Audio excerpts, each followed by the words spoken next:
En tiempos de globalización, a cargo del doctor Alberto Martorell, abogado y experto en temas de políticas culturales, legislación y gestión del patrimonio cultural, quien cuenta con estudios de posgrado relacionados a la economía y administración del patrimonio, a espacios naturales protegidos y a las ciencias políticas. Entre sus becas destaca la obtenida por el Centro Internacional de Estudios para la Conservación y Restauración de los Bienes Culturales ICROM. Asimismo, él actualmente es presidente del Consejo Internacional de Monumentos y Sitios ICOMOS Perú y ha realizado publicaciones, entre ellas, podemos decir, Itinerarios Culturales y Patrimonio Mundial, de 2010. Buenas noches, adelante, doctor. Muchas gracias, buenas noches. Muchas gracias por la invitación. Solo me veo obligado a hacer una pequeña aclaración. Yo ya no soy presidente de ICOMOS Perú. Es el arquitecto José Hayakawa, que está cumpliendo su segundo mes, creo, en el cargo. Yo cumplí el tiempo estatutariamente posible. Y bueno,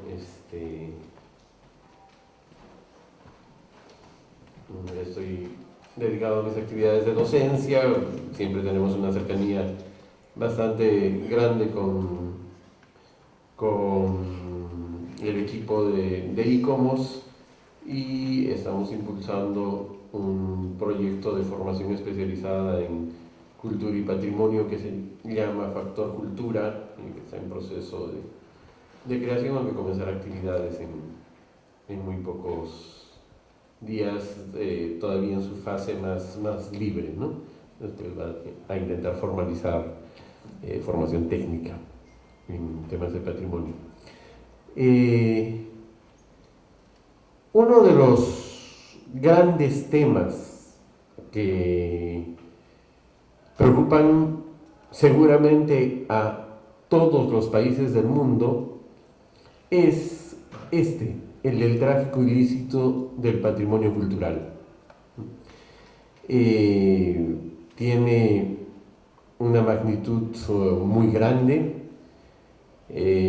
Yo no quiero hablar de cifras porque he encontrado cifras absolutamente disímiles entre unas y otras instituciones, pero en todo caso son muchos miles, millones de dólares involucrados en este proceso. Ha existido durante mucho tiempo, y tal vez en la práctica, no solo idealización, sino una cierta realidad de el delito o la actividad ilícita relativa a bienes culturales ha estado vinculada a cierta, como les decía, idealización, como que son algunos coleccionistas eran grandes románticos, y ha habido una época en la que se veía de esa manera, ¿no? Alimentada por la idea de que el arqueólogo era una especie de aventurero, más clásico de Hollywood, Indiana Jones, aunque hay muchos otros casos, tengo entendido, en los que se presenta eso, ¿no? Inclusive series, el descubrimiento de una aventura, y en casi todas esas series y lugares que si es que han tenido oportunidad de ver algo de ese tipo de cine, obra de ese carácter, habrán podido apreciar también que la destrucción del patrimonio es una regla generalizada, ¿no? Generalmente sale el héroe sobreviviendo con algún tesoro en la mano, con la pieza más importante, y detrás de él queda una pampa de lo que era un templo, una ciudad destruida, una montaña que se hundió, el puerto que desaparece bajo las olas, y él sobrevive a la situación. O sea, no hay una idea de patrimonio, pero hay una idea de aventura vinculada con romance, vinculada con ciertos símbolos culturales, al fin y al cabo, de Egipto, de otros lugares un poco alimentados de misterio y demás. Entonces, esa connotación alcanzaba hasta cierto punto a el mundo del tráfico ilícito de bienes culturales. Hoy día, la información que maneja Interpol, la forma en que se investiga y el tipo de delitos que se investigan, están mucho más vinculados a el delito por el delito.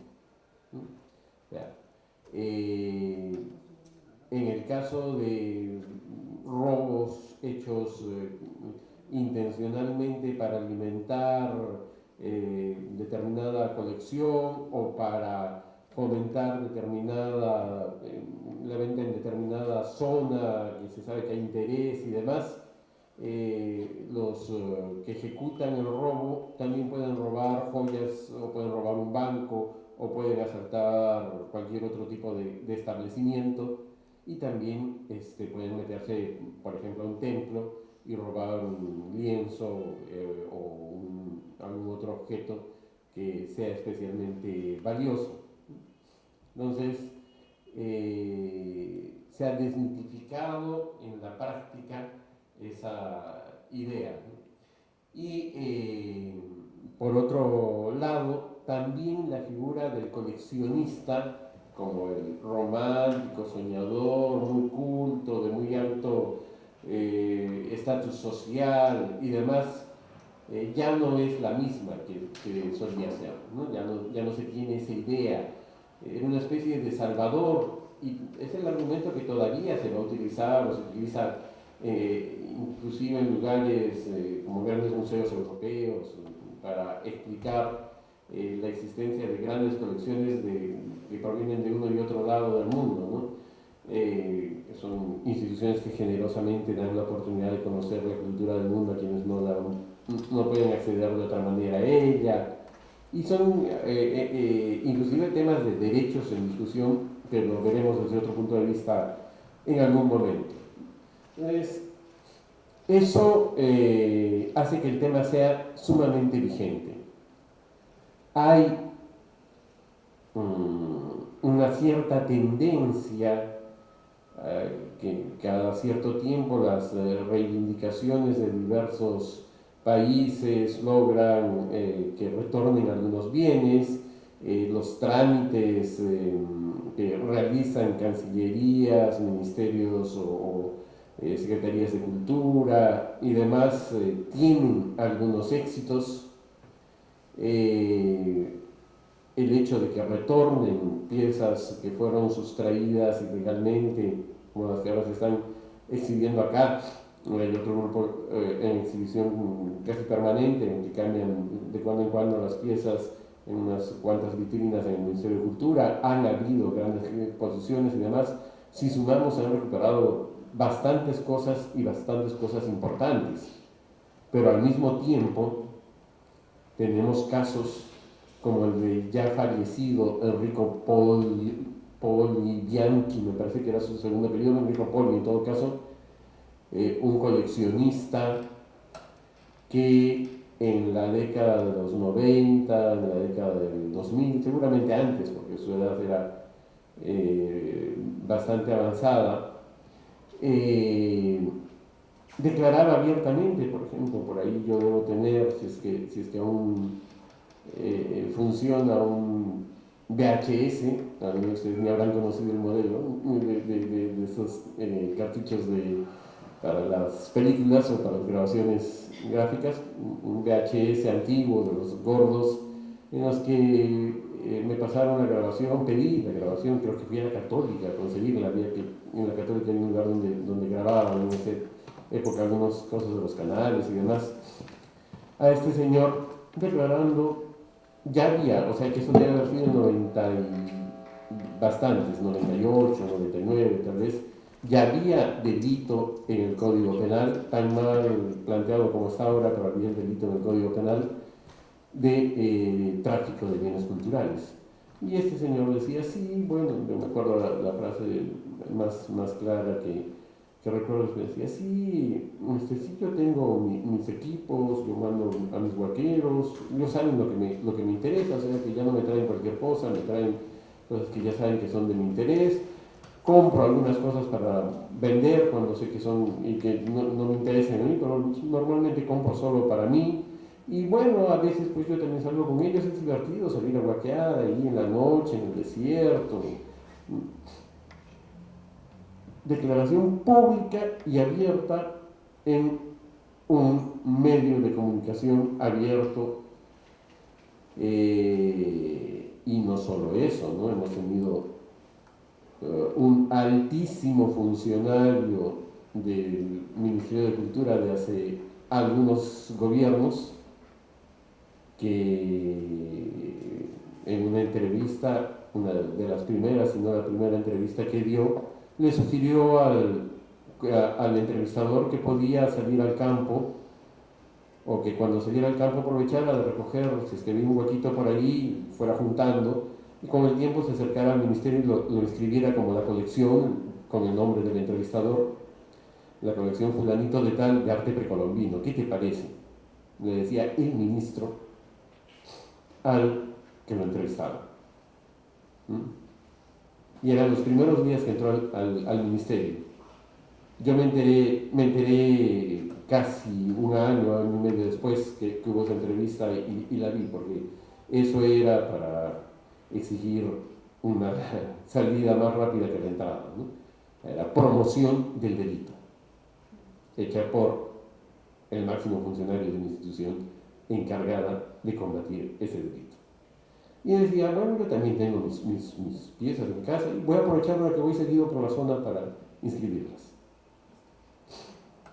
Entonces, hablamos de un tema que nos preocupa, en el que hay esfuerzos, en el que hay dinero, han habido momentos brillantes en el Ministerio de Cultura, han habido equipos, he conocido gente que me parece increíble que haya desperdiciado el Perú todo el esfuerzo que se ha puesto en su formación y especialización para tratar este tema, gente con 2, 3 carreras vinculadas al tema, alentadas por su pasión en el tema, estudiadas cuando ya trabajaban en esa institución, que fueron expectoradas de un momento a otro, ¿no?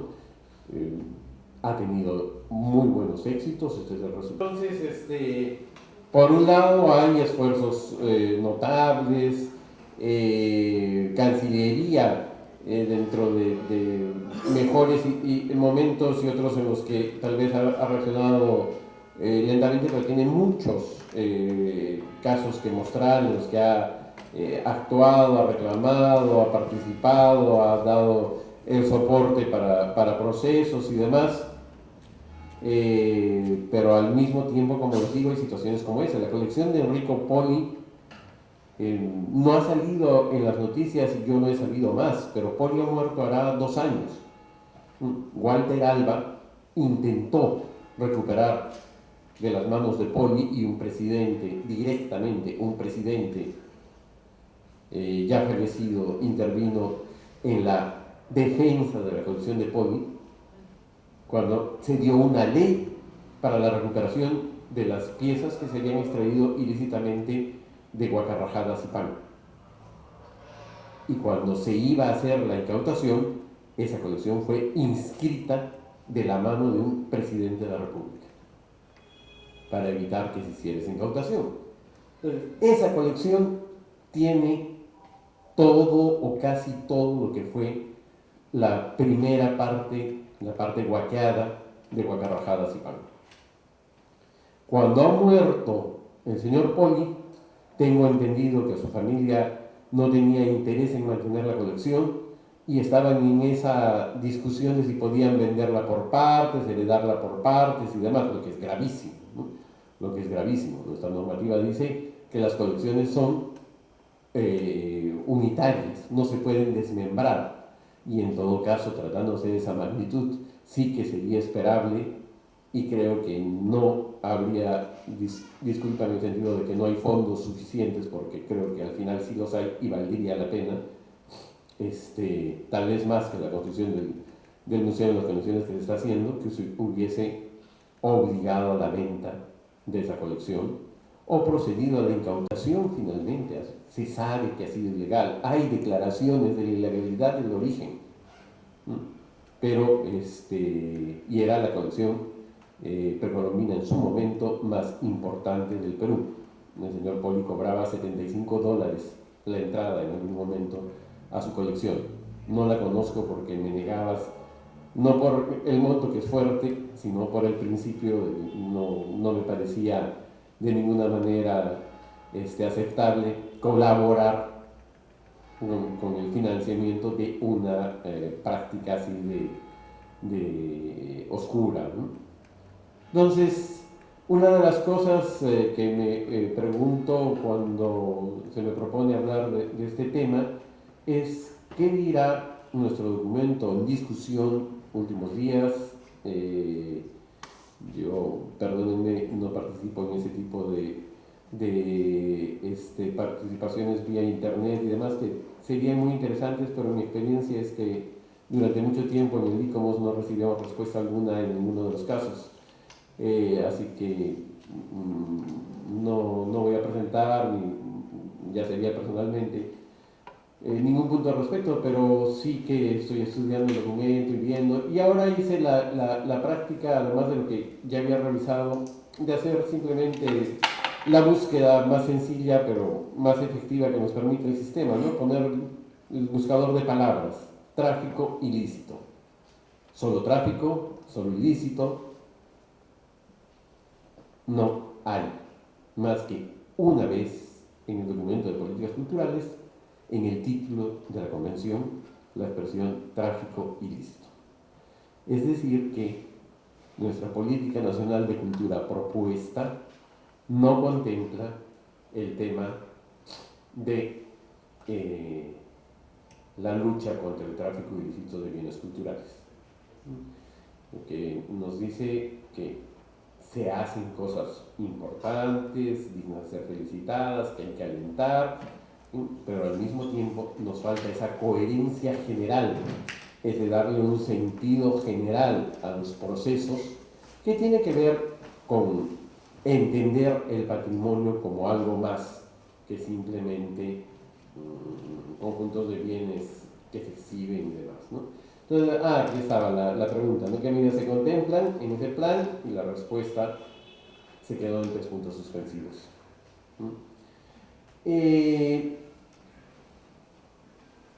Para entender por qué tendrían o tienen que aplicarse criterios restrictivos respecto a los bienes culturales, hay que preguntarnos acerca de su naturaleza. ¿Qué tienen de diferente los bienes culturales o los bienes culturales del patrimonio cultural que hacen que haya que, por ejemplo, mantenerlos en su lugar de origen? Entonces, una de las teorías, al final la rechazan, personalmente me parece que explica muchas cosas, mucho la naturaleza de estos bienes, es la que nos dice que los bienes culturales tienen una naturaleza dicotómica. Tienen los bienes culturales materiales, ¿no? Por un lado tenemos la materia en sí misma, el objeto, la cosa, el edificio, un conjunto de materia con una forma que puede ser vinculada a diversos hechos que le dan el factor simbólico. Entonces, materia más símbolo nos lleva a bien cultural. Los bienes culturales son todos muy especiales, tienen una naturaleza sui generis, todos. Porque,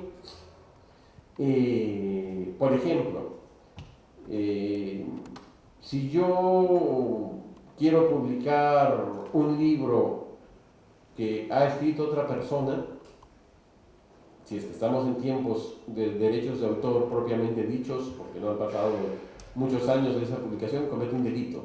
Pero ¿qué pasa si yo quiero publicar una obra que ya está dentro de los derechos abiertos, con mi propio nombre? Digo, ya está, ya pasaron 200 años desde que se publicó esto, ¿qué tal si lo publico con mi nombre?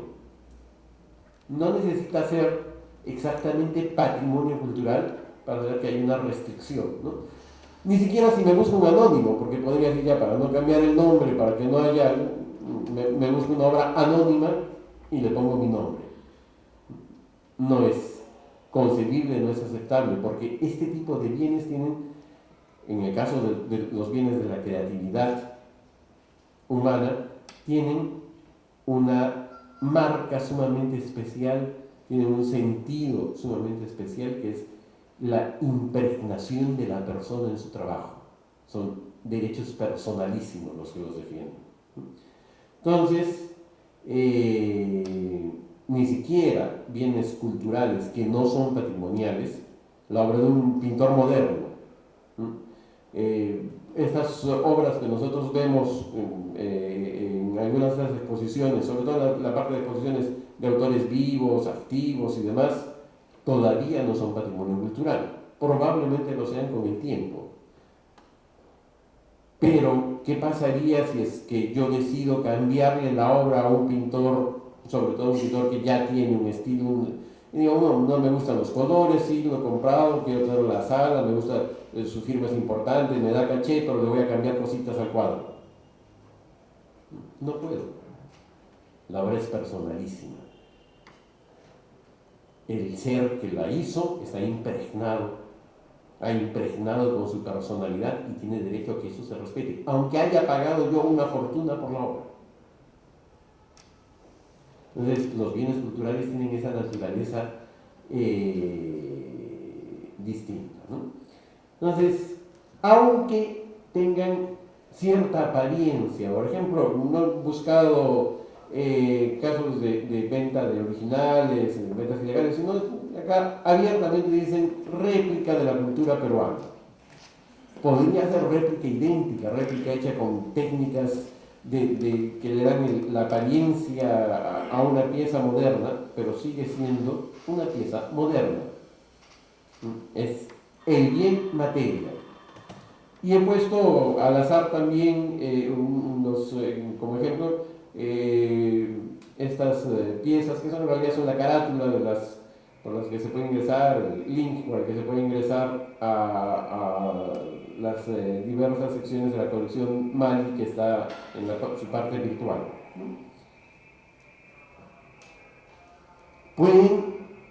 Podrían tener la misma apariencia, pero si yo destruyo una de las réplicas, no me pasa absolutamente nada. Si destruyo el original que inspiró la réplica, me voy preso. Hay una connotación totalmente distinta. ¿Cuál es esa connotación? Es el valor simbólico, es el valor atribuido como representatividad identitaria, histórica, su vinculación con el hecho excepcional, entre muchos otros factores que tiene ese bien, que como les digo, hasta su destrucción puede ser un delito. Nuestro sistema, como casi todo el sistema ya global, es positivista. La norma se publica, ahora ya ni siquiera en el peruano puede publicarse en la página web. Y a partir de que la norma se publica, se crea una condición aceptada por el sistema jurídico. El bien cultural se declara, realmente se declara. O sea, el hecho de que una norma diga que un libro es bien cultural y no diga lo mismo respecto a otro libro, lo convierte al segundo en bien común, dejó de ser bien cultural. Y si es que no es solo un bien cultural, sino es un bien cultural de valor concreto, es un bien cultural con valor simbólico y no está declarado, ¿es o no es patrimonio? ¿O simplemente equivale a un bien común? Es como cualquier otro bien. Entonces, ¿qué es el bien cultural no declarado? ¿Carece de valor el bien cultural no declarado? Muchas veces estamos frente a esa situación álgida de conflicto inclusive, ¿no? Hace poco una iglesia fue demolida. El pueblo estuvo meses haciendo campaña y pidiendo que no se demoliera. en un determinado momento una dirección del Ministerio de Cultura inició el trámite de posible declaración, lo que es el inicio del trámite, la incautación de trámite, y después de un tiempo otra persona a cargo de la misma dirección dijo no reúne los valores, por lo tanto no es patrimonio. Al día siguiente, y con una velocidad pasmosa, las personas responsables de la diócesis, de la iglesia en esa zona, procedieron a la demolición. ¿Tiene la autoridad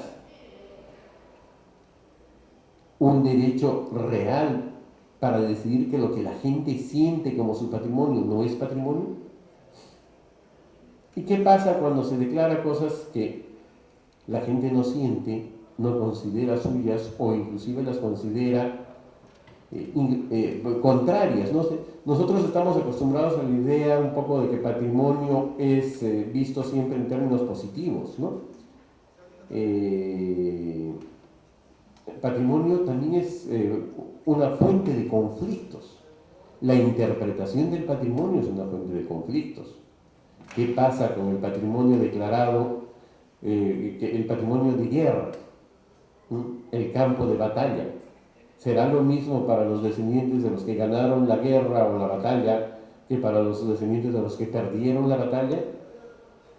Puede haber interpretaciones controvertidas, pero le podemos dar derecho al que perdió la batalla, por ejemplo, a desmonumentalizar el campo y dejar que lo destruyan, aunque los otros se quejen, o viceversa, ¿no? Cuando los otros estén en todo el apogeo, podemos convertirlo en el centro de la burla y el escarnio de los que perdieron. La idea de patrimonio es superar eso. La idea de patrimonio es conseguir estar en esa condición de permitirnos ver la historia como algo compartido finalmente, ¿no? Hay que desarrollar los mecanismos que permitan verla como algo compartido, pero existe ese riesgo, ¿no? Entonces, ¿tiene el poder, el Estado, los sabios que toman las decisiones, hasta en patrimonio mundial, tienen el poder de decidir por sí? ¿Es su voluntad la que crea patrimonio?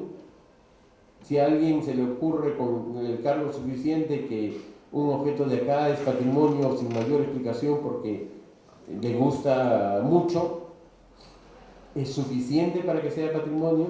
No digo que se haga así, ¿no? Pero digo que hay casos como el que les estoy contando que concretamente llevan a esas situaciones, ¿no? Entonces, hay que diferenciar ciertos niveles de importancia. El bien cultural, que tiene un valor simbólico, tiene como derecho principal, al igual que muchos otros bienes, el de propiedad. Esa propiedad puede ser pertenecer a un individuo o a un colectivo y puede o no tener restricciones de acuerdo a la naturaleza del bien. Es decir, hay un bien cultural, libro, por ejemplo, que se han publicado 5.000 ejemplares, en el que si yo garabateo el ejemplar que yo tengo, o 50.000 o 100.000 ejemplares, si yo subrayo el ejemplar que yo tengo, no va a haber sanción alguna, pero no deja de ser un bien cultural. Pero como les digo, si es el cuadro de un pintor reconocido al que decido pintarle bigotes a su personaje, estoy atentando contra la originalidad de la obra y él puede exigir que no haga eso. Hay ciertos bienes que, teniendo un valor simbólico, alcanzan una categoría mayor, que es la de patrimonio cultural. Pueden ser de propiedad privada, pero aunque sean de propiedad privada, en parte son de carácter público. Entonces no hablamos de propiedad, sino de heredad, de derechos compartidos. Y ya no es individual, colectivo, sino es comunitario, social, si quieren llamarlo. Son derechos colectivos, pudiendo admitirse la propiedad con restricciones. En un caso puede que haya restricciones, en el otro caso hay restricciones. Porque si yo poseo algo que se ha declarado de interés de todos, tengo que respetar el interés de todos. Por eso es que resulta tan preocupante la respuesta de muchos funcionarios de muchas instituciones, no solo del Ministerio de Cultura en determinados momentos, sino por ejemplo de municipalidades y demás, cuando nos dicen: no puedo hacer nada por esa casa que se incendió, por ese edificio que se está cayendo, por esto que está en riesgo, porque es propiedad privada y el Estado no puede invertir en propiedad privada. Y entonces, ¿de dónde sacaron la expresión patrimonio cultural de la nación? Si podemos ver que la cosa se cae en pedazos y la nación, ¿qué puede hacer al respecto? Nos reunimos a llorar en conjunto, lloramos en Facebook. Ahí se acabó nuestro derecho. No tiene ningún sentido utilizar la palabra patrimonio cultural de la nación si la nación no tiene capacidad alguna, a través de su representante, que es el Estado, de evitar que sus valores desaparezcan. Es absurdo. Entonces, para ver estas características del, inclusive bien de patrimonio cultural, es decir, la dimensión material del patrimonio cultural, inclusive el patrimonio cultural, se puede regir por el derecho civil o por el derecho registral en el caso de una casa, ¿no? Pero su dimensión simbólica debe responder al derecho de la cultura. En el caso de propiedad puede ser privada, puede ser pública, restringida, pero la propiedad, en el caso de lo simbólico, es parte del imaginario colectivo, nos pertenece. Valor de mercado. El bien cultural puede tener un valor de mercado, pero tiene un valor mucho más importante que su valor de cultura. Por lo tanto, podemos restringir la venta de algo de valor de mercado por el criterio de valor de cultura, que es algo que han utilizado como argumento justamente para el tema del tráfico ilícito muchas veces, ¿no? ¿Qué pasa? Yo tengo un cuadro de pintura cusqueña en mi casa. Lo quiero vender en el Perú, me ofrecen $1,000, $2,000, $3,000. Lo quiero vender en Washington, me ofrecen $10,000, $15,000, $20,000. Por valor comercial, yo estoy perdiendo no poder llevarlo. Pero el valor de cultura es mucho más que los $30,000. Es inimaginable en términos numéricos muchas veces, y entonces tiene que primar el valor de cultura sobre el valor de mercado. En la dimensión material, un bien tiene vocación de presencia, de estar ahí. En la dimensión simbólica tiene una vocación de trascendencia, de continuar en el tiempo, de perpetuarse, de seguir siendo, de seguir transmitiendo. Entonces, en un caso hablamos de un derecho individual, pero limitado, y en otro caso hablamos de un derecho colectivo, que incluye el derecho del individuo que es propietario. Parte del símbolo también es suyo. Y eso implica sometimiento a normas especiales, inclusive en la materia, porque la materia es el sostén del símbolo y debe conservarse, y en el caso de lo simbólico, de políticas de apropiación, reapropiación, mantenimiento y cambio en el imaginario. No siempre el patrimonio va a ser lo mismo. No siempre lo que nosotros, el valor que se le ha atribuido en nuestro tiempo, va a continuar siendo en el futuro. Parte de la gestión cultural es hacer que el patrimonio siga teniendo valores. Entonces, el tema al final es cuestión de valores. Los valores son esa parte grande, profunda, que sostiene la sociedad visible. La sociedad tiene instituciones, pero esas instituciones responden a criterios de valor, a formas de interrelacionarse, a formas de entender la vida social y demás. La obra de arte representa un imaginario, representa una concepción, representa ideales. Lamentablemente, muchas veces nuestras políticas se quedan en la punta y no llegamos a entender la parte profunda. Y si conservamos la punta, o gastamos muchísimo dinero para mantener el frío, las condiciones de conservación, o perdemos el tiempo porque al final, cuando desaparecen los valores que sustentan ese patrimonio, todo el mundo se va a olvidar de ese patrimonio y va a desaparecer. Entonces, como es cuestión de valores, hay una serie de valores, de interpretaciones de valores. Acá yo he puesto algunos autores. Reisling es el primero que habla expresamente de valores, que los pone así en esa conceptualización de valores concretos, ¿no? Antigüedad, histórica, la capacidad conmemorativa, ¿no? También hay valores económicos. No hay que negar la dimensión económica del patrimonio, por supuesto que la tiene.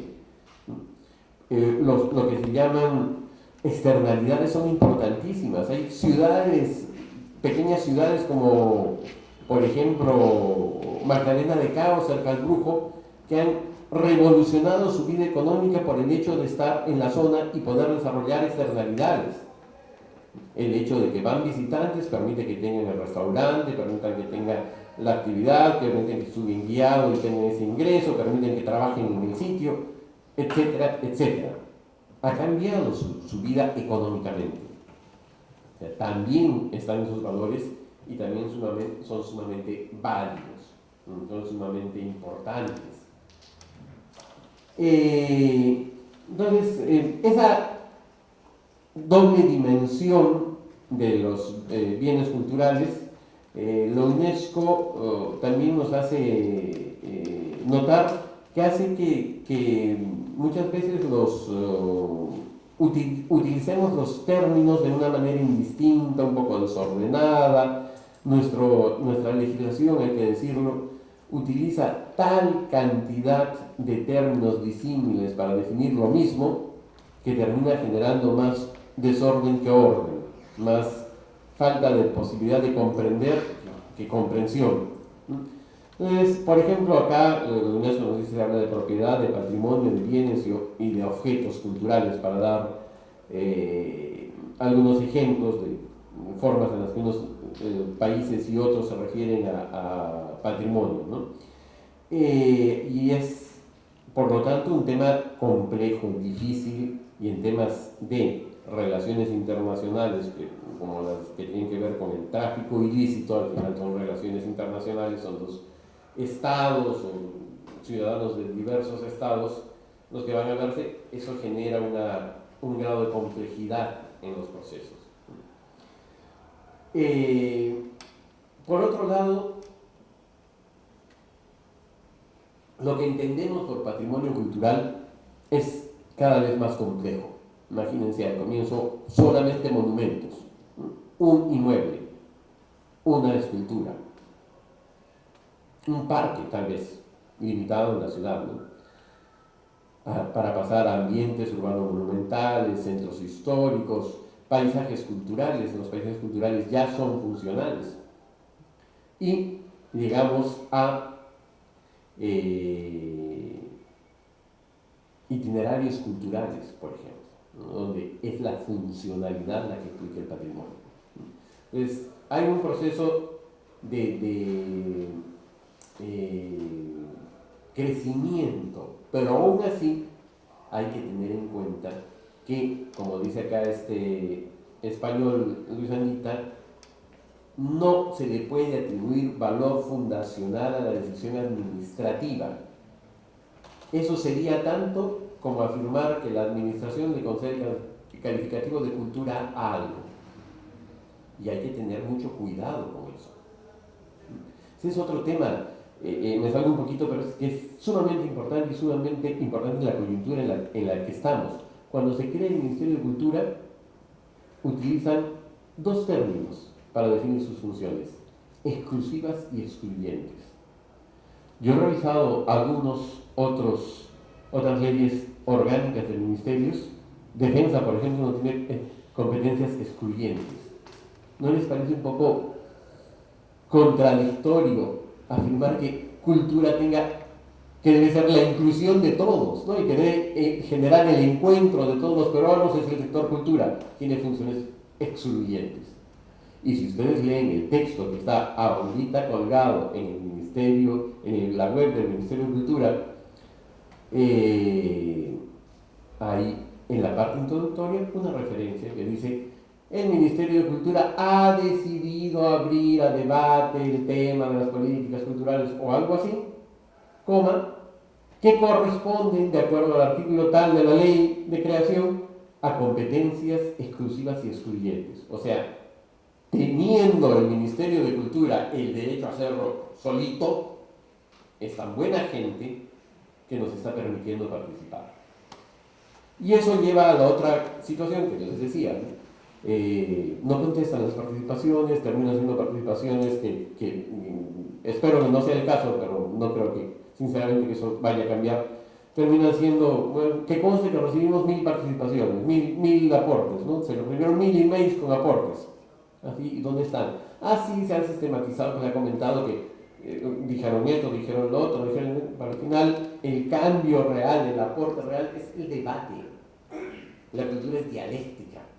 No existe posibilidad de hacer políticas culturales por internet hasta ese nivel, ¿no? Puede complementarse, multiplicarse, pero no sustituirse.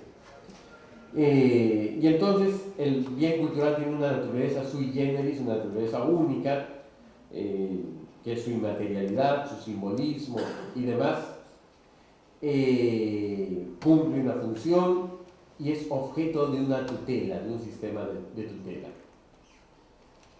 Hay, para ubicarnos en el tema de tráfico ilícito, algunas corrientes o algunas discusiones teóricas sumamente interesantes, como por ejemplo la que Frigo, que es un abogado norteamericano, saca en algunos artículos en torno a lo que terminó en un acuerdo, pero fue en un inicio juicio por la recuperación de las piezas de Machu Picchu.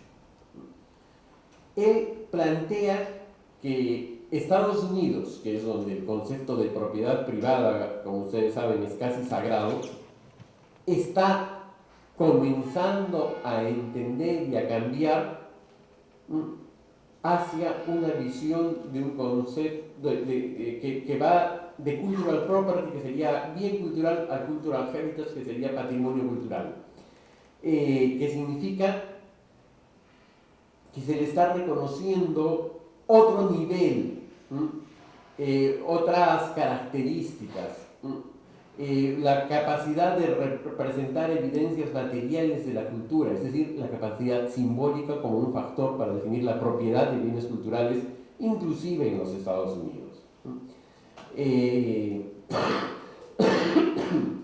Entonces, se acerca el patrimonio como un mecanismo, comienza a aceptar el patrimonio como un mecanismo multigeneracional, donde hay diversos enfoques. Ya no es solo el derecho de propiedad el que está en juego, inclusive, decía en los Estados Unidos, su predicción de Fincham, que es un abogado notable en los Estados Unidos, era que el juicio de Machu Picchu iba a terminar por cambiar la doctrina de la propiedad en torno a los bienes culturales. Como saben, no terminó habiendo sentencia, así que no sabemos si hubiera cumplido la predicción de Fincham o no. Pero sí hay, esa es la naturaleza absolutamente única del patrimonio cultural. Podrían de repente, algunos dicen que se quedaron piezas, yo no puedo afirmar ni negar. Pero aunque no hubiesen regresado las piezas o no regresen las piezas de un determinado sitio cultural y se queden en una exposición en cualquier lugar del mundo, les aseguro que lo que nunca va a pasar es que la gente de la Universidad de XYZ diga que eso representa a la cultura XYZ. Eternamente estará vinculado con el lugar de origen, porque ese es su valor simbólico. Porque esa es la esencia que lo hace bien diferente al bien cultural, ¿no?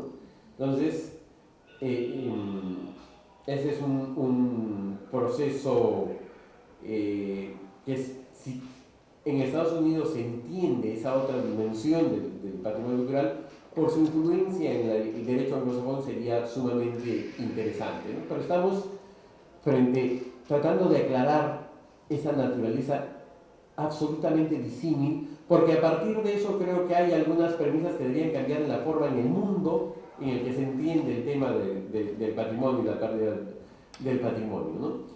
Lo cierto es, como dice acá este Meyer, que estamos frente a un fenómeno en el que se da esto. Cuando hay un mercado con mucho dinero, el precio del arte sube. Cuando hay recesión, problemas políticos o crisis fiscales, el arte es un valor de inversión, un valor de refugio, una inversión de refugio, y por lo tanto sube. Y cuando hay auge económico, sube todavía más. Por lo tanto, el interés que significa para el mercado, para los traficantes y demás de las piezas de arte es muy alto, y es necesario que tengamos criterios para combatir esto, ¿no? Porque no es nuevo el tema, ¿no? En el año 146, Polibio, Roma, decía que no se podía basar la gloria de Roma en apropiarse los bienes que representaban a los otros pueblos. Entonces ya había esta crítica y esta discusión desde esa época. Y el tema de la recuperación del patrimonio perdido está vigente desde los famosos mármoles griegos, y todo lo que es en épocas de guerra, la cantidad de patrimonio que ha sido tomado por unos y por otros es en todo el mundo, es gigantesca. Y entonces hay muchos factores de recuperación del patrimonio perdido, que son reivindicaciones nacionales, son reivindicaciones culturales, son símbolos de diversa naturaleza, y están ahí presentes, ¿no? Tienen connotaciones políticas, legales, éticas, culturales, no solamente jurídicas o de tramitación administrativa. Yo les decía que la clave, tal vez, la clave desde mi punto de vista, es que hay que entender las cosas de acuerdo a su naturaleza. Y el tráfico ilícito de bienes culturales debe pensarse desde criterios específicos del derecho de la cultura. Lamentablemente, el derecho a la cultura no prende, no llega a ser aceptado totalmente en nuestra sociedad. Entonces hay necesidad de repensar cosas desde esos criterios culturales. Yo les planteo acá algunos. Por ejemplo, la naturaleza jurídica del bien cultural es única. Es esa dimensión simbólica, ¿no?, que es la que hace que ese bien sea jurídicamente distinto a lo demás, ¿no? Yo puedo destruir una cosa común y probablemente tenga responsabilidades de tipo económico con alguien y demás, pero el bien cultural es hasta un delito. El bien cultural, además, muchas veces se destruye adrede en tiempos de guerra, como se ha visto en numerosos casos, porque se sabe que daña la esencia del otro. Entonces, esa naturaleza jurídica del bien cultural es única. Y el que esté incluido en la categoría patrimonio cultural tiene una importancia singularísima. Por lo tanto, hay que diferenciar bienes del patrimonio con bienes comunes, y no se les puede aplicar las mismas reglas del derecho común. Un inmueble cultural, Lima tiene el problema de la falta de inscripción de muchos de los inmuebles durante 80 años, algunos 80, 100 años, no se han inscrito en registros públicos. Cuando se quiere hacer un trámite, dicen, el derecho registral manda que haya tracto sucesivo, me reproducen los 80 años, me explican qué ha pasado en los 80 años, cómo ha ido cambiando de mano en mano. Pasan 100 años más y todavía no ha terminado el juicio, creen que va a haber casa que proteger. En el derecho común no importaría, está al final el terreno, pero en el derecho de la cultura estamos hablando de un símbolo cuya desaparición daña a todos. Entonces no podemos aplicar la norma del derecho común, y es lo que insistimos en hacer. Se trata de conservar la materia para mantener vivo el símbolo. No es la materia por la materia, es la materia por lo que simboliza. Lo que nos lleva a lo que ya dijimos, es una cuestión de valores. Y entonces el tráfico ilícito de bienes culturales atenta contra el bien y atenta contra el valor que representa ese bien que se halla en relación al contexto al que pertenece. El patrimonio es irrepetible, irrecuperable, no es susceptible de ser repuesto, por lo tanto, su destrucción acarrea una situación gravísima, extrema, no puede equipararse. Lo más parecido al sistema de comprensión jurídica del patrimonio cultural es la vida. O sea, si es que alguien pierde la vida, no hay solución posible. Si es que el patrimonio desaparece, no hay solución posible. La foto no es el patrimonio, la réplica no es el patrimonio. ¿Perdón? Ya fue. Los bienes en su contexto alcanzan su pleno valor. Ese es otro factor que hay que tener en cuenta. El símbolo funciona en relación con otros bienes. Ahora que tenemos el problema abierto de la zona de Chinchero, cuando se quiso inscribir, cuando se inscribió Machu Picchu, el arqueólogo Brea, que era el representante de ICOMOS que evaluó el sitio, y sus colegas plantearon una fase sumamente interesante en su informe. Sugirieron al Estado peruano, le dijeron: Machu Picchu sí reúne valor universal excepcional sin lugar a dudas por sí mismo, pero si realmente queremos entender Machu Picchu hay que proteger el proceso histórico representado por diversos hechos culturales que se observan a lo largo de todo el Valle Sagrado de los Incas. Pisa, Chinchero, Llantaytambo, y todo ese conjunto debería ser declarado Patrimonio de la Humanidad. Entonces, es el contexto el que da finalmente sentido a los bienes, y cuando hablamos de tráfico ilícito hay que pensar en el capítulo anterior, que son esas escenas donde hay personajes cavando huecos violentamente para destruir, para retirar el bien que les resulta valioso a costas de destruir todo el contexto. Y en patrimonio hay que tener en cuenta los derechos de los pueblos que ocupan el espacio, o que el espacio físico, o heredan el espacio simbólico ocupado por los pueblos que crearon ese patrimonio. Eso genera relaciones permanentes, continuas y de alta significatividad. Nosotros casi todo lo entendemos por el turismo. El turismo es esporádico, discontinuo, y no va a tener alta significatividad en la vida, en la cultura, en los valores. Y muchas veces en la economía tiene alta significatividad en determinados segmentos de la sociedad. El cumplimiento del derecho humano al patrimonio implica necesariamente el acceso al bien mismo. Y una premisa que es jurídica, arqueológica, histórica, ética, etcétera, que es, creo, lo que debería replantearse en todo el sistema de lucha contra el tráfico ilícito de bienes culturales. Los bienes culturales de épocas antiguas, sobre todo los que se recuperan del subsuelo, solo y únicamente son lícitos si provienen de una excavación arqueológica lícita. O sea, que yo haya excavado, que mi tatarabuelo haya excavado el sitio hace 100 años, no la convierte en buena esa excavación. Claro, dicen, ya, pero él ya ejerció el derecho de propiedad. El derecho de propiedad sobre un vaso común da derechos a la persona, pero el derecho de propiedad sobre un quero le da ciertos derechos, pero la naturaleza jurídica del bien es tan potente que no se puede tratar como un bien común. Entonces, lo que nos están diciendo cuando en un juicio internacional o un pedido internacional dicen, es que esto salió antes de 1970 que se firmó la convención, por lo tanto no está protegido por el sistema legal. Nos están diciendo, esto lo sacamos a la mala, destruyendo el sitio arqueológico. Quien lo sacó hizo una torpeza, pero no había norma que sancione la torpeza en ese momento, así que no lo reconocemos como torpeza.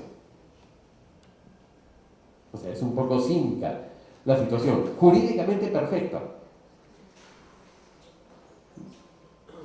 Si se tratara de sanción penal, es comprensible.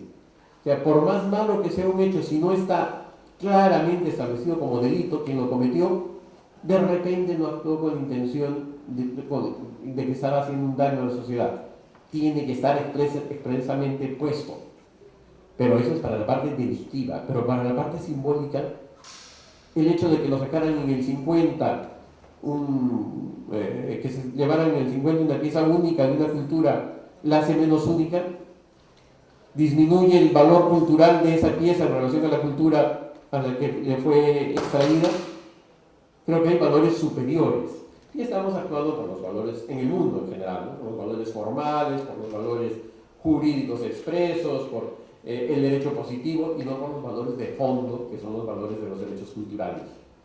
Entonces nos dicen tecnicismos. ¿Salió o no salió antes de la convención? Si salió antes de la convención no pueden reclamar. Figuraba en un inventario. Oiga, pero saben que es la pieza de esa cultura. ¿No? Pero ¿figuraba en el inventario o no? Si salió de una excavación arqueológica la noche anterior, una excavación ilícita la noche anterior a que se lo llevaran al extranjero, ¿en qué inventario iba a figurar? Demuestren que salió ese día. El otro lo mezcla con piezas que salieron hace 25 años y dice, no pueden aplicar ninguna norma restrictiva, ¿no? Y si era o no era propiedad privada en el territorio de donde provino. Ahí yo tengo una satisfacción personal porque de todo el esfuerzo, hubo un esfuerzo muy grande que hizo la congresista María Ofelia Cerro Moral, ya fallecida, durante 5 años, que se dedicó a tratar de hacer una ley general de patrimonio cultural. Era de la oposición, en tiempo de Fujimori, tenía muy poca fuerza, pero ella organizó reuniones, organizó discusiones en Trujillo, Cusco, Arequipa, Piura, varios en Lima, y se debatió un proyecto y un artículo que es el único que ha quedado, que lo redactamos, yo fui parte de la redacción, decía que el intento de exportación ilegal de bienes del patrimonio cultural se sanciona con la reversión inmediata de la propiedad a favor del Estado peruano, excepto si es que el bien ha sido robado de su propietario original. O sea, si es que yo tengo mi cuadro de pintura cusqueña, alguien me asalta, se lo lleva, lo saca sin que yo sepa, sin que yo tenga nada que ver, no voy encima a perder el derecho a poder reclamarlo. Pero si yo soy parte de la exportación ilícita, pierdo el derecho de propiedad automáticamente, con lo cual ya no se puede hablar en el extranjero de si era privado o era público. Si salió ilegalmente, se convirtió en público de manera inmediata. Bueno, hay casos de robos gigantescos en el mundo que han sorprendido y que siguen sin solucionarse. Hay una construcción de respuestas globales a un mal que es reconocido como mal global desde la Convención de UNESCO de 1970, el Convenio de UNIDROIT de 1995 y algunas respuestas más prácticas como la lista de antigüedades. Acá le llaman antigüedades, en todas las demás creo que le llaman patrimonio cultural, me parece, vamos a verlo ahorita, en peligro, ¿no?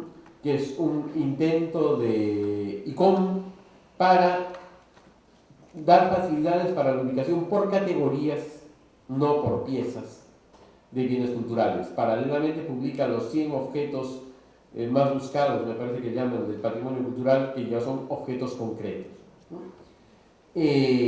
Otro intento de construcción de respuestas globales es el Object ID, la identidad del objeto, con una serie de pautas para facilitar a las aduanas el reconocimiento de objetos concretos. Así como hay tráfico ilícito de bienes culturales en Internet, también hay toda una forma de lucha contra ese tráfico ilícito a través del Internet, como estas alertas internacionales, en los que varios ministerios de cultura que los maneja la UNESCO dan a conocer con detalle, pues, en algunos casos porque tuvieron el registro, la fotografía, la imagen, y en otros casos había otra imagen, perdón, que casi me ha ido, era de compartían bases de datos entre países y demás sobre, he repetido la misma, ¿no? O la Interpol, que tiene su base de datos de obras de arte robadas. Yo recuerdo que era accesible, ahora pide código de acceso, me parece un error, ¿no? Porque la idea es que por casualidad del destino, de repente yo estuve caminando por un sitio y ahí estaba justamente la pieza y la reconozco y puedo pasar la voz, ¿no? Me parece que ahora están pidiendo un código, aunque el registro no es restringido a funcionarios públicos, ¿no? O sea, uno podría registrarse, pero exige estar registrado, de repente para términos prácticos ayuda, ¿no? Faltas de denuncias y demás, no sé, pero en todo caso hay esa base de datos donde tienen 50.000, información sobre 50.000 bienes robados, ¿no? La Interpol, que es muy interesante porque ellos ven la práctica del ilícito, ¿no? De los hechos ilícitos, sacó esta resolución, entre otras,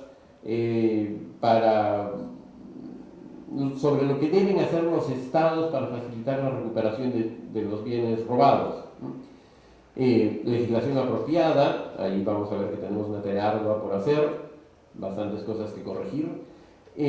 Apoyo a las actividades de instituciones internacionales, hay unas instituciones que buscan bienes culturales, que apoyan en eso.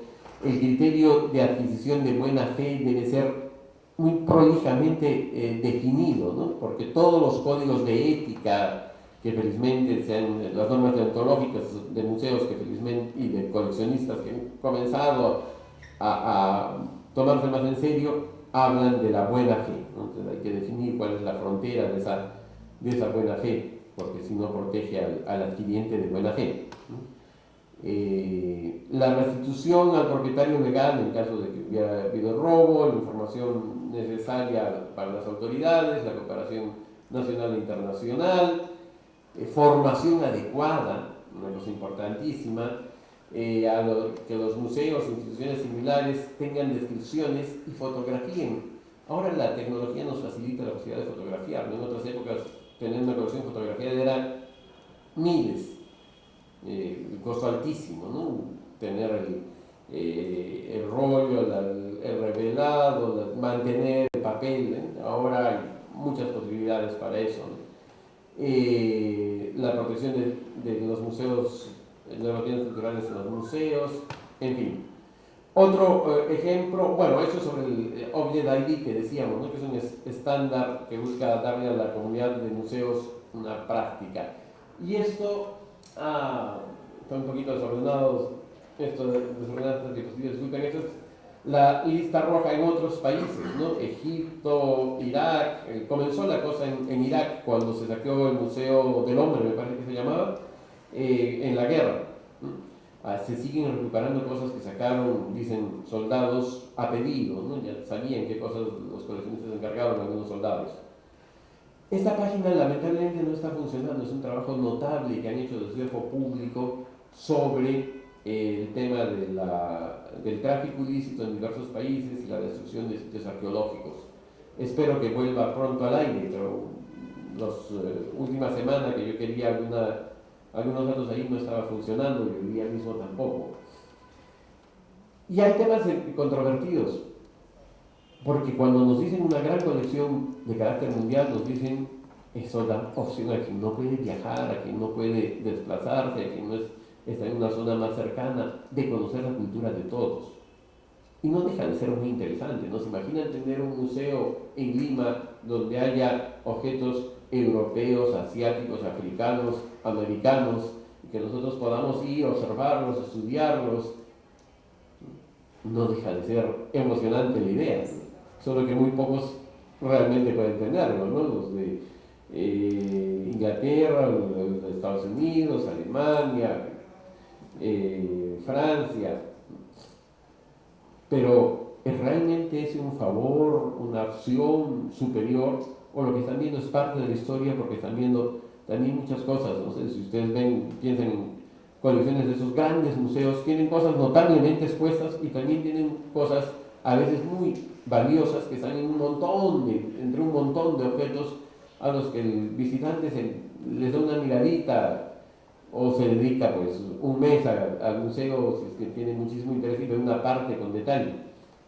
Entonces no pierde también el visitante la oportunidad de conocer en su sitio, en su contexto, que realmente explique el bien cultural por el hecho de que esté en ese otro museo.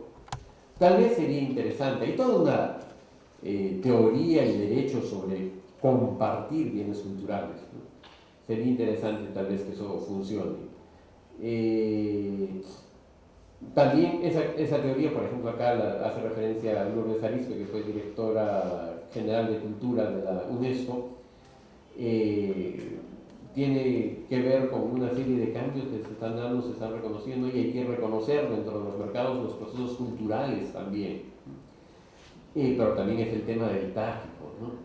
El tema del tráfico que no es solamente económico, que no es solamente cultural, sino que es profundamente humano. Bueno, lo cultural es profundamente humano. Entonces, atenta contra la memoria colectiva, ¿no? Y un país amnésico es un país sin futuro. Entonces, atenta contra nuestro futuro. Voy a acelerar un poquito algunas cosas que ya vimos. Y terminar con este tema que sí me preocupa mucho y que tiene una repercusión muy fuerte sobre el tráfico ilícito y sobre la protección de nuestro patrimonio cultural en general. Las cifras, yo les decía que no iba a dar cifras sobre el tráfico ilícito porque hay muchas similitudes. También sobre nuestro patrimonio hay cifras muy distintas. ¿Cuántos sitios arqueológicos hay? ¿1000, 10.000, 100.000? No lo sabemos. Entonces, ante esa situación, la presunción, que es la protección genérica, es el sistema que se ha creado en diversos lugares del mundo, que ha creado el sistema romano hace mucho tiempo. Cualquier cosa que ustedes tienen, estos lentes se presume que son míos. A menos que fueran unos lentes muy valiosos y alguien venga y tenga registrado y diga, oiga, esos lentes los compró al que me los robó. Esa sería la excepción. En ese momento se levanta la presunción y me los quitan. En ese momento. Lo que han hecho con nuestro sistema es que se presume que algo es bien cultural, pero tienen que ratificarlo mediante una declaración provisional. Entonces, si se presume que esto es mío, pero tengo que mostrar el recibo y si no me lo quitan, ¿qué se ha presumido? Nada. Si se presume que algo es patrimonio, pero tiene que haber un acto administrativo que ratifique para que se comience a proteger, ¿qué se ha presumido? Nada. Entonces, la presunción constitucional es un problema muy serio para la protección, porque aunque están aplicando en la práctica detenciones en el aeropuerto todavía, esas detenciones no tienen base jurídica. La modificatoria que han hecho a la ley, al reglamento de la ley de patrimonio cultural, dice que la declaración provisional inicia el sistema de protección. Entonces, establece qué medidas restrictivas se van a tomar. Entonces, ¿cómo pueden haber declarado provisionalmente? La declaración provisional dura varios días. Si alguien aparece en el aeropuerto con intención de irse con un guaco o con una imitación de guaco, lo detienen. ¿En base a qué? Si la norma dice, que el sistema dado dice que tiene que haber una declaración provisional para que puedan hacer algo. Están deteniendo sin base legal. Y en algún momento eso va a terminar generando otro tipo de problemas. Para termino con estos dos conceptos que son sumamente preocupantes. Para determinar qué es susceptible de ser declarado en esa protección provisional, se ha dado una resolución viceministerial que a su vez aprueba una directiva, que se me ha pasado el número. Acá es la resolución viceministerial que veía. En esa directiva se definen las condiciones para protegerlos. Las más importantes son dos: autenticidad. Los que hayan estudiado artes, arquitectura, arqueología, conservación y demás sabrán que autenticidad es un término abstracto y sumamente complejo. Dice, se entiende por autenticidad la coherencia y la correspondencia entre las fuentes de información en relación a las características y significados originales del patrimonio cultural. Discúlpenme, se han reunido N veces los sabios del mundo a tratar de sacar este concepto. Deberían ir a patentarlo, llevarlo a la UNESCO y decirles que esto es lo que se ha tratado de definir durante tantísimo tiempo, ¿no? Y que yo personalmente no lo entiendo. Entonces, para entenderlo, porque no se entiende muy claramente, nos dicen qué cosas se tienen que considerar para aplicar ese concepto de autenticidad. Y nos dicen que la autenticidad está en las técnicas y materiales, que sean coherentes con la contextualización. Si alguien me puede decir cuál es la técnica y material coherente con la contextualización, bueno, el sillar de Arequipa en Arequipa. O sea que si construyeron con sillar arequipeño en Puno, eso no es coherente. Ya no es auténtico, ya no es patrimonial, patrimonializable. Iconografía. Los elementos iconográficos deben responder a la mentalidad de la época. ¿Alguien me dice cuál es la mentalidad de la época mochica? ¿Me podría decir cuál es la mentalidad de los guaris, por favor, para ver si el icono es guari o no es guari? Existe la posibilidad de que algún técnico pueda decir que es auténtico algo por la autenticidad de la época. ¿Y qué pasa si es que es de culturas paralelas en el tiempo, en distintos puntos de nuestro territorio? Este concepto es inenarrable. Diseño. El concepto del bien debe responder a las variaciones estilísticas y culturales y épocas relacionadas a este. O sea, la corriente artística, lo que estaba de moda en los colores, en la textilería de determinada cultura, ¿no? ¿Estaba de moda o no estaba? ¿Qué otra cosa pueden entender cuando nos dice variaciones estilísticas? Pueden entender algo más complejo. Yo estoy reduciendo un poco el tema al lado, pero como para determinar variaciones estilísticas en bordados de la época, no sé, de culturas especialmente ricas en textilería, que son y si es que influyó en la otra cultura, si es que determinada persona tuvo influencia del otro, dejó de ser auténtico y eso ya no es patrimonio. ¿Quién va a determinar eso? ¿En base a qué grado de sabiduría podría determinarse su función y uso? Formas identificadas y reconocidas dentro de los de su tipología. Bueno, ese tal vez. Morfología, relacionada específicamente a la forma del bien que puede responder a variaciones biológicas o culturales. Para el caso de bienes paleontológicos, se da la estructura externa. Si por casualidad tenía algún defecto morfológico, el animal que se fosilizó no entra en el concepto. Y en la integridad, en el que les voy a dar solo comentarios de uno de los puntos. Las intervenciones de reintegración no deberán alterar el diseño original del bien, por lo que no tendrán que suponer más del 50% del diseño original de este. Digo, si esto fuera, esta parte, fuera un manto Paracas, yo le adiciono toda esta otra parte y digo, a ver, ¿es más o es menos del 50%? Una pieza nueva, ¿no? Porque está unida una con la otra. Lo nuevo es más del 50%, por lo tanto, el detalle del tratamiento ha hecho que la reintegración altere el diseño original del bien y ya no sea declarable patrimonio. Así que me llevo mi manto Paracas en el aeropuerto haciendo ole a los de control legalmente, en la forma en que lo han redactado. ¿Cómo pueden mantener esa relación nuestros arqueólogos, ministros, viceministros y demás? Yo no me lo explico. Que lo hayan hecho, que lo hayan redactado, en fin, pero que hayan pasado procesos de calidad, observaciones y demás. ¿Cuál es la consecuencia de esto en términos de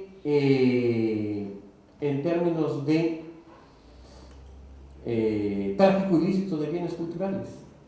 Que estos argumentos se pueden utilizar tranquilamente en una corte para tirarse abajo un proceso, porque no cumple con las características.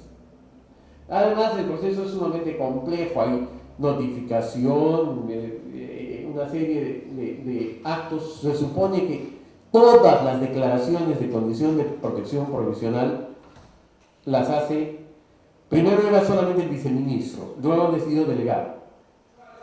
Todas las declaraciones las hacen 3 personas, el director general de museos, el director general de patrimonio inmueble y el director general de patrimonio histórico. De patrimonio arqueológico, el inmueble y el director general de patrimonio histórico. Todas en todo el Perú. ¿Habrá alguna posibilidad de que lo hagan? Y cuando detienen en el aeropuerto, ¿en base a qué detienen? Si no sabemos si es auténtico. Esta prueba de autenticidad Alguien me dijo, no, pero esa prueba de autenticidad se hace inmediatamente. Los que tenemos experiencia en el trabajo, vamos, observamos la cosa y sabemos, si sabes si es que se responde a la corriente estilística del momento, a la mentalidad de la época, y a todas las otras cosas que hizo. Si lo puede hacer, mis respetos, yo lo dudo mucho, lo dudo mucho, ¿no? Y quiero terminar con algo positivo, valores del patrimonio, porque esto nos llevaría a cambiar. Lo voy a pasar muy rapidito. El patrimonio representa valores trascendentes, es modelo de valores, generador de ciudadanía, de sentido de pertenencia, de interculturalidad.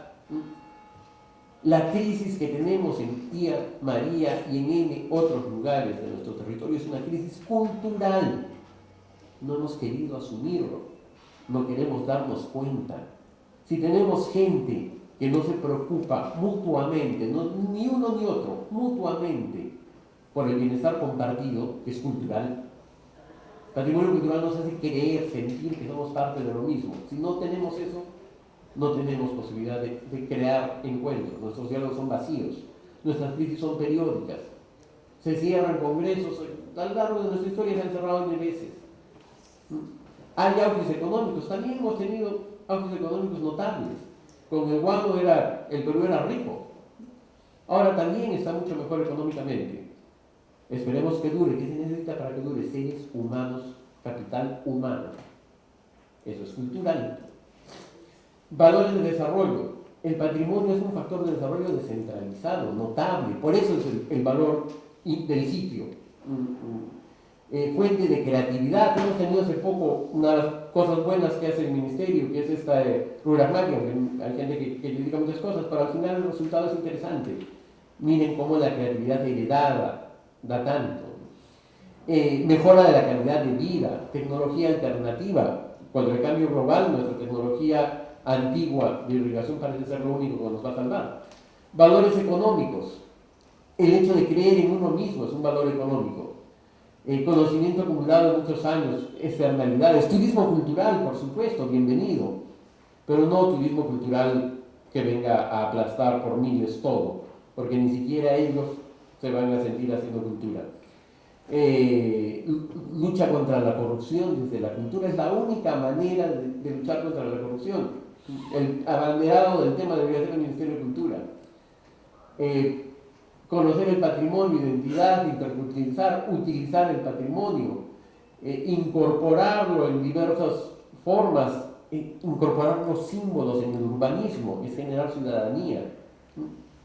Notable en Magdalena de Cao, en algunos sitios, pero ya le están metiendo carretera a la pirámide del Sol. Es inimaginable, ¿no? Es inimaginable. Ahí está, ¿no? Entre la Huaca del Sol y de la Luna, carretera. Medidas de protección, declaración, por supuesto. Registro de cara a la realización de proyectos, catálogos priorizados para que los proyectos se puedan hacer a tiempo, catálogos hechos antes de iniciar la obra, de acuerdo a prioridades, financiamiento. España se ha salvado, los lugares de España que han pasado mejor la crisis económica son los que han recibido fondos de su 1% cultural. Toda obra de infraestructura se factura 101%, 100 para la obra de infraestructura, 1% para cultura. El valor multiplicador de eso es notable. Y patrimonio es cuestión de derechos, de derechos humanos fundamentales. Participar en la definición del patrimonio en general es un derecho básico. Y en el tema del tráfico ilícito de bienes culturales está vinculado con la protección del patrimonio in situ, que es la única forma en que realmente podrían participar en su propio patrimonio los pueblos, ¿no? Empoderando, dando conciencia de protección, se puede lograr mucho con esos pueblos, ¿no? Con los pueblos locales, ¿no?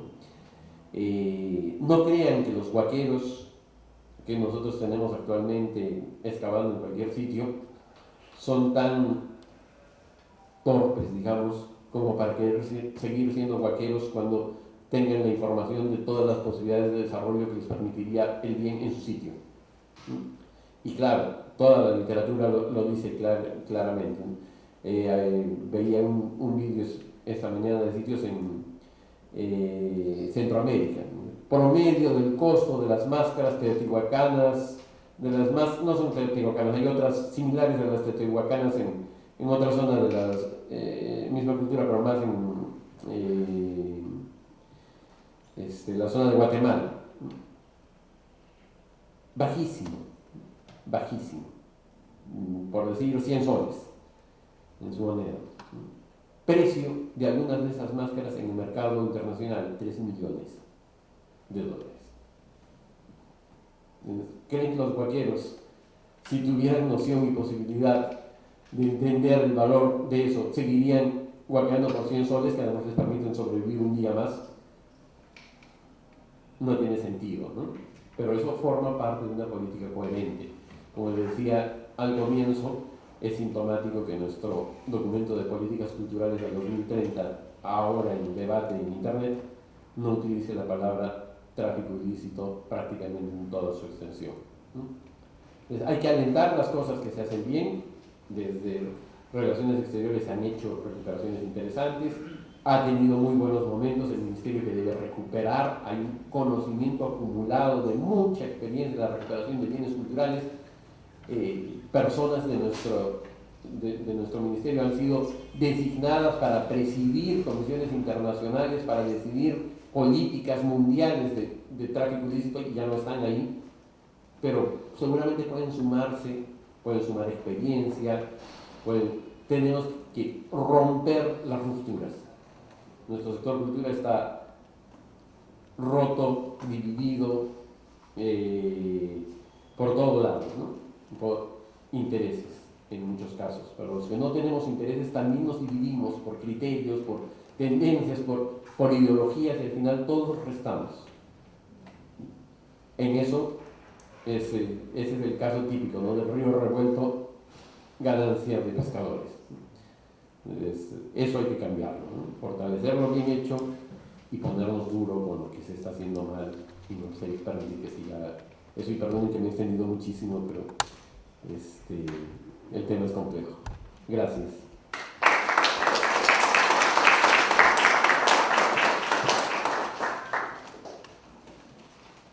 Creo que pasar a preguntas, si es que hubieran.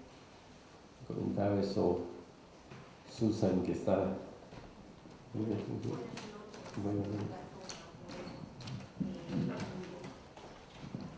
Mil disculpas, estoy con un poco de amigdalitis. Sí, comprensible en estos días. Señor, la verdad es que todo lo que ha expuesto ha sido bastante interesante, empezando por ahí. Ha sido una visión distinta para mí porque no es la primera vez que escucho sobre este tema. He escuchado a otras personas, he asistido a algunos talleres relacionados con el tema e incluso me ha parecido que esto, más que una conferencia, debería ser una especie de panel o de repente una mesa de expertos o una mesa de debate sobre el asunto, viendo o invitando a diferentes especialistas y que incluso entren en contradicción para ver cómo es esto, porque es, como usted lo acaba de mencionar, es un tema bastante complejo. Así se construye.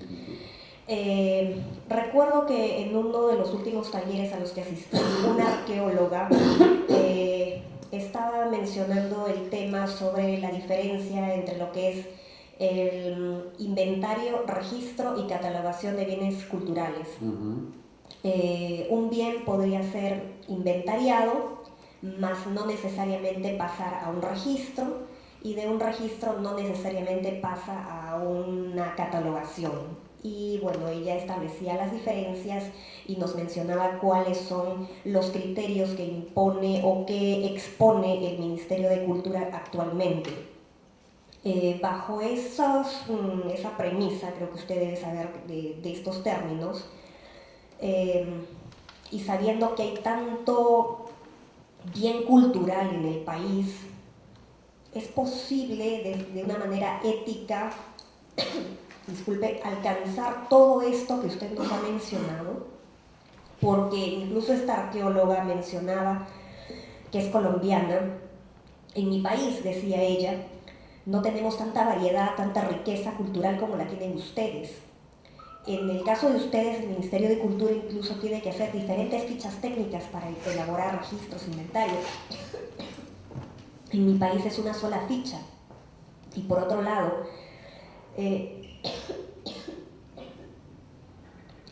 en los almacenes del Ministerio de Cultura o los lugares donde se almacenan este tipo de materiales ya no hay espacio,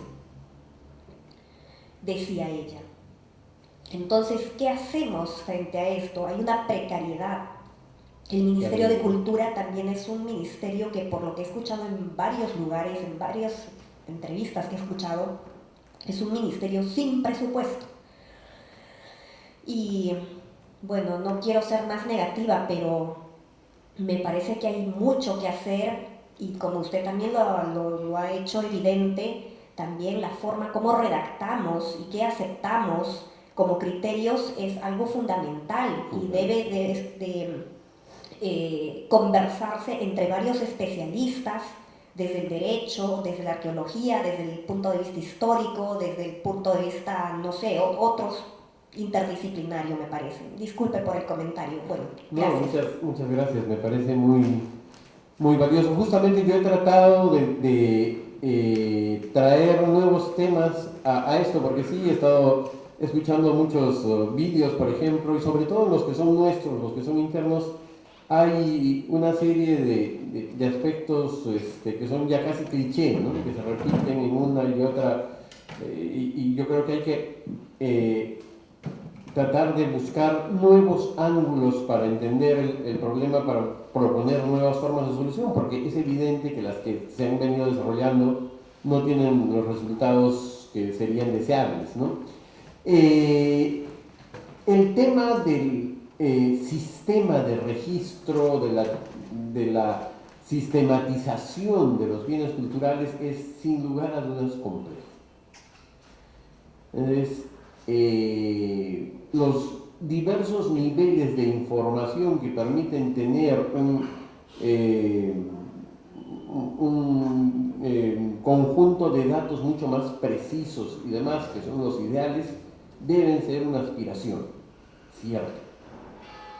Pero si mientras aspiramos a lograr la perfección van a seguir desapareciendo cientos de miles de piezas, como sucede, entonces probablemente ese camino sea solamente una idealización y no una realidad, ¿no? Es justamente por eso es que creo que es tan importante el tema de la presunción en patrimonio cultural y sobre todo en patrimonio cultural mueble. Porque si pensamos que se va a tener que realizar todos los pasos técnicos necesarios para tener la información codificada, la información computarizada, las imágenes en la calidad debida y demás, pieza por pieza de nuestro patrimonio, no llegamos pero ni al 5%, ni al 1% seguramente, ¿no?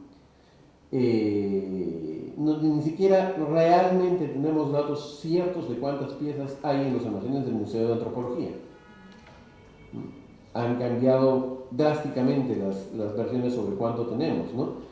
Decía algunos cientos de miles y ahora se dice que hay algunos millones de piezas arqueológicas en el museo en los almacenes del Museo de Antropología.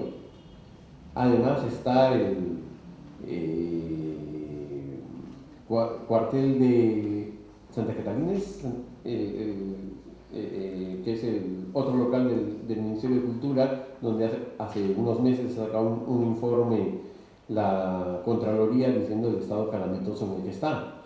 Y ahí se almacenan muchísimos bienes culturales. Recuerden, cuando nadie nos lo dijo, cuando se incendió Ventarrón, nos dijeron, el ministro dijo que se iba a solucionar todo rápidamente. ¿No? Acá todo es recuperable. Se han perdido las cosas que tenían, con oficios pidiendo que se retiraran y se llevaran al lugar seguro. Se han perdido objetos de 4.000 años de antigüedad que han quedado carbonizados. No ha pasado nada. Entonces, la cosa es muy seria para simplemente echar tierrita y hacernos los que no la vemos, ¿no? Entonces, ¿qué hace la presunción? La presunción es el arma que permite, el instrumento que permite decir esto que parece patrimonio, por si acaso lo protejo. Oiga, no es patrimonio, esto lo hizo mi abuelito que era un artista fabuloso. ¿Habrá algún registro, alguna forma de demostrarlo? No sé. Demuestro que no es patrimonio, retiro la condición y asunto arreglado. Porque el valor de lo que se pierde es demasiado grande y es definitivo. O sea, que me prohíban por unos días utilizar este vaso porque a alguien se le ocurrió que era patrimonio, me va a perjudicar por unos días.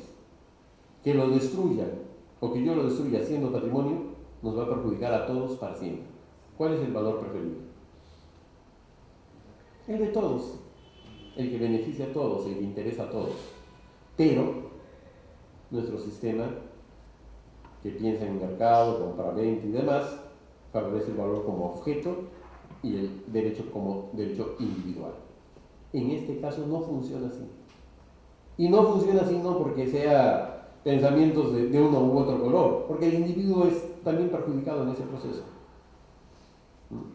Entonces hay que ver la complejidad del asunto, no simplemente la apariencia. Y sí es necesario enfocar desde otros puntos de vista esta problemática. No es la problemática de plazos, de pruebas, de inversión de la prueba.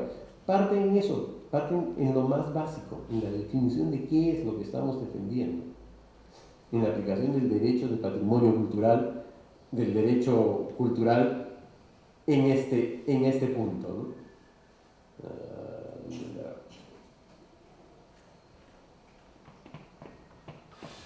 Bueno, en el punto que les decía que es la naturaleza misma, ¿no?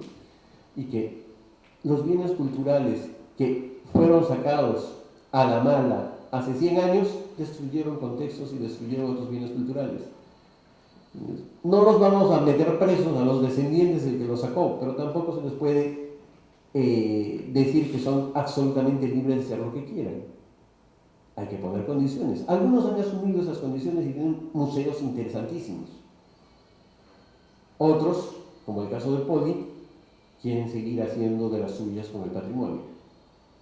Hay que hacer prevalecer, y la única forma de origen ilícito es excavación científicamente llevada, no hay otra posible. Puede ser hallazgo casual o puede ser destrucción, pero no es validable. Y cuando decimos esto de las épocas, estamos validando, ¿no? Estamos validando lo anterior, no importa que se hayan destruido nomás. Por eso es que ahora los criterios éticos están haciendo que devuelvan cosas, imponiéndose criterios éticos en esa relación. Solamente podría dejar la pantalla con la diapositiva donde está el número de resolución. Ah, sí. Nada más. Gracias.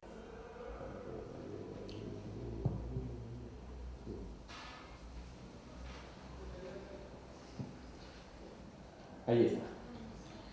Profesor, Sí. ¿cómo está? Buenas noches. Como siempre, muy interesante, muy importante escucharlo. Bueno, quería consultarle también sobre otro tipo de patrimonio mueble, o otros tipos de patrimonios muebles en general. La cuestión, al inicio usted comenzó indicando qué es patrimonio, y en realidad nuestra ley dice que patrimonio es todo lo que es declarado y lo que se presume. Sin embargo, en realidad para la administración, para juristas en general, digamos, un fiscal, si no hay algún tipo de registro, simplemente no hace una denuncia. Entonces, esto de la presunción lamentablemente falta más concientización, conocimiento sobre todo esto, ¿no? Para la administración, patrimonio es lo que se declara y punto. Hace poco estuve en un diploma de Derecho Administrativo y a una ponente de las mejores le pregunté sobre el acto de la declaratoria y lo que mencionaba es que la declaratoria, la administración tiene total facultad. Puede declarar una piedra y dejar de declarar una ciudad, y eso es completa y total prerrogativa de la administración. Bueno, no es que no le repregunté nada, simplemente sirvió para conocer cómo es que piensan desde el punto de vista del derecho en general, ¿no? ¿De derecho común? Sí. No de derecho cultural. De acuerdo, derecho en general, digo, derecho administrativo, ¿sí? O derecho civil también lo pueden ver. Entonces, a lo que voy es lo siguiente. Hace poco en redes declararon una serie de bienes muebles, bienes artísticos que encontramos en los sitios históricos, Centro Lima, etc., ¿no? Y usted justamente mencionó que esta forma de protección, declarar de uno en uno, es algo que no brinda protección, ¿no? Hasta declarar de uno en uno vamos a perder todo. ¿Cuál sería la alternativa justamente para esos bienes muebles que no son arqueológicos, porque en lo que usted en un momento nos enseñó es competente para lo que es prehispánico, ¿no? No puedes extraer? Pero los bienes históricos, artísticos, documentales, bibliográficos, que son muebles, sí tienen otra naturaleza y sin embargo para la administración no son patrimonio mientras no se declaren. Y el fiscal no va a hacer ninguna acusación hasta que no haya algún tipo de registro. ¿Cuál sería la alternativa? La alternativa es, desde mi punto de vista, muy sencilla. En vez de dar toda esta reglamentación y matarse las neuronas pensando en cómo definir la autenticidad y cómo orientar el concepto de autenticidad a términos prácticos, que como han podido apreciar es bastante pobre resultado, pues simplemente agregarle un artículo a la Ley de Patrimonio Cultural, que se los he pedido, comentado y dicho muchas veces, que diga: los bienes presuntos se protegen en iguales condiciones que los bienes declarados hasta que se confirme o se levante la presunción respecto a ellos. Punto seguido. Los funcionarios públicos, en general, están obligados, bajo responsabilidad, de hacer cumplir esta norma. Con eso está solucionado el tema del que estamos hablando. La presunción implica que se le trate se considere al bien igual que el declarado. Yo no quiero que le den esa condición al bien, quiero negociar con ese bien porque sé que no es patrimonio, quiero modificarlo, quiero intervenirlo y demás, voy al ministerio y digo: por favor, levanten la condición de patrimonio de este bien. No es original. Se hace el estudio y dice: sí, perfecto, haga usted lo que tenga que hacer con el bien porque no es original, se le da una constancia, no es patrimonio. Ese es el sistema. Entonces, el día que el arqueólogo del ministerio se entera que están depredando un sitio, va a la policía y le dice: sí, ¿dónde está la norma declaratoria? Acá la ley dice que bajo responsabilidad usted tiene que actuar, en este caso, igual que si estuviera declarado. Y si no actúa, como tiene responsabilidad, será denunciado, será procesado y será sancionado.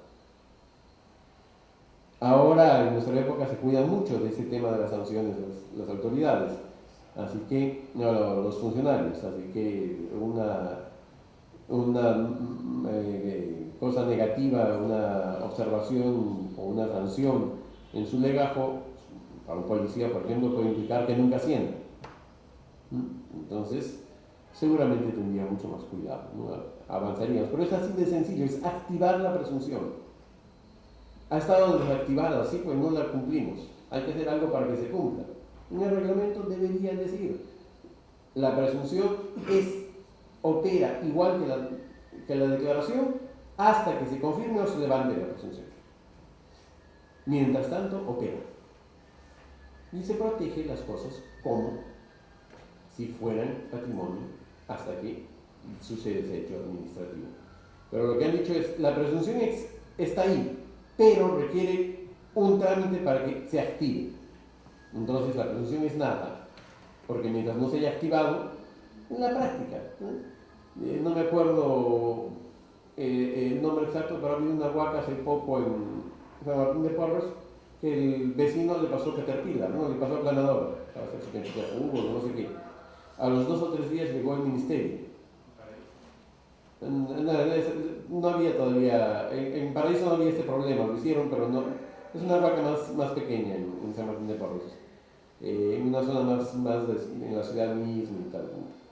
Tiene el nombre de alguna virgen, creo, no me acuerdo en este momento, pero si le llega, la norma para bienes inmuebles dice que se tiene que determinar una serie de características, hacer un informe, el informe se eleva al director general de patrimonio, el director general de patrimonio en base al informe establece la declaración provisional o no.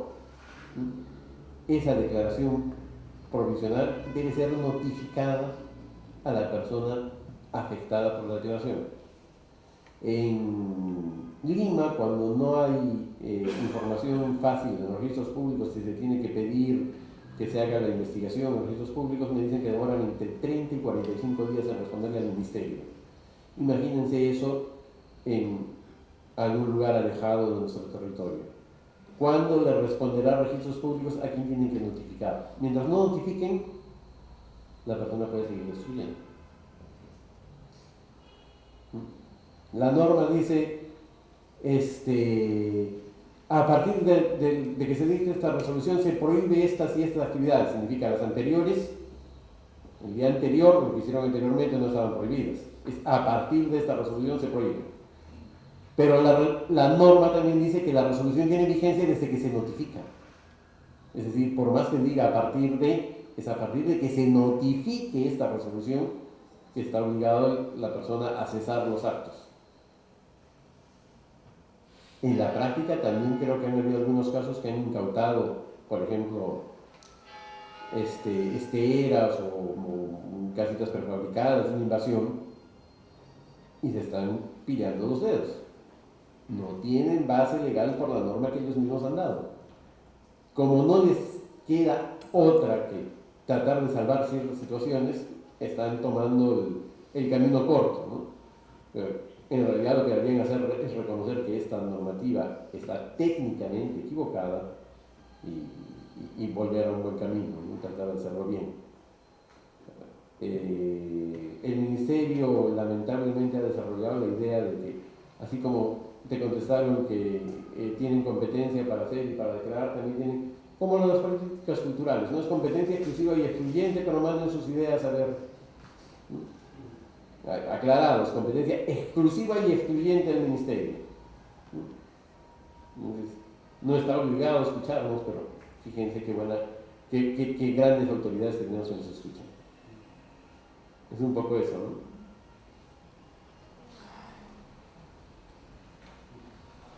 Doctor, yo quería saber su opinión. Hemos tenido 7 lo que va de esta cuestión. ¿Cómo podríamos desarrollar como nación una profesión contundente, no ya desde el punto de vista jurídico, ¿no? Que tiene sus canales propios y complejos, pero ya como un patrimonio de la profesión nuestra, ¿no? O sea, si es que la especialistas, la academia nos aporta, ¿cuál es su opinión? ¿Cómo se podría?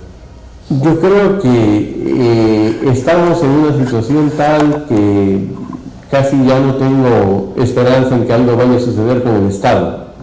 Creo que la única forma es que nosotros comencemos a organizarnos cada vez más, comencemos a actuar cada vez más, comencemos a tomar el toro por las astas, porque si no nos vamos a quedar sin nada, ¿no? Nos vamos a quedar sin patrimonio.